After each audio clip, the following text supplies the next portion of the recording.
सोचो अगर कल सुबह उठकर पता चले कि देश में इमरजेंसी लग गई है, कुछ राइट्स टेम्पररी सस्पेंड हो गए हैं, मीडिया पर रिस्ट्रिक्शंस लग सकती हैं, लेकिन सवाल यह है कि इंडिया में इमरजेंसी लगते कैसे हैं। चलो डिटेल एनालिसिस में इसको समझते हैं हम। इंडिया के कॉन्स्टिट्यूशन में इमरजेंसी का प्रोविजन आर्टिकल 352, 356 और 360 के थ्रू दिया गया है और एक्सप्लेन करता है कुछ इस प्रकार। पहला है नेशनल इमरजेंसी, यानी जब देश पर वॉर और एक्सटर्नल अटैक या आर्म्ड रेबेलियन जैसे अटैक का खतरा हो। दूसरा प्रेसिडेंट रूल, यानी जब किसी स्टेट की गवर्नमेंट कॉन्स्टिट्यूशन के हिसाब से काम न कर पाए। तीसरा फाइनेंशियल इमरजेंसी, जब देश की फाइनेंशियल स्टेबिलिटी को गंभीर खतरा हो। नेशनल इमरजेंसी इंडिया में लगाने के लिए आपको कैबिनेट की रिटन एडवाइस लेनी पड़ती है, तो ही आपको प्रेसिडेंट अप्रूवल देते हैं। उसके बाद इसे पार्लियामेंट को भी अप्रूव करना पड़ता है। इंडिया में अब तक सबसे फेमस इमरजेंसी जो कि 1975 में लगी थी, लगभग 21 महीने चली थी। इमरजेंसी एक बहुत पावरफुल इंडियन कॉन्स्टिट्यूशन का एक प्रोविजन है, लेकिन इसके लिए स्ट्रिक्ट रूल्स और अप्रूवल्स की जरूरत होती है, इसीलिए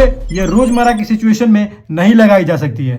आपको क्या लगता है कि इमरजेंसी जैसे पावर्स जरूरी है या इनका मिसयूज किया जा सकता है? कमेंट करके अपनी राय को जरूर बताएं।